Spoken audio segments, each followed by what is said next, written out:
যখন আপনার নামে কেউ বদনাম করে আপনার সামনে কিংবা আপনার পেছনে, আপনার প্রথম কাজ হচ্ছে আল্লাহকে ধন্যবাদ দেওয়া। বলেন সবাই সুবহানাল্লাহ।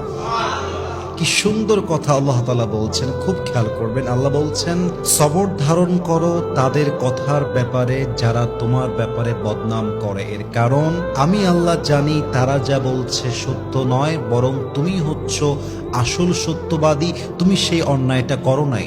এবং মাথায় রাখবা, যখন তোমার নামে কেউ বদনাম করে তোমার লাভ হচ্ছে দুইটা। এক, তোমার সমস্ত গুনাহ তাদের আমলনামায় চলে যাবে এবং তাদের সমস্ত সওয়াব তোমার আমলনামায় চলে আসবে। সুবহানাল্লাহ।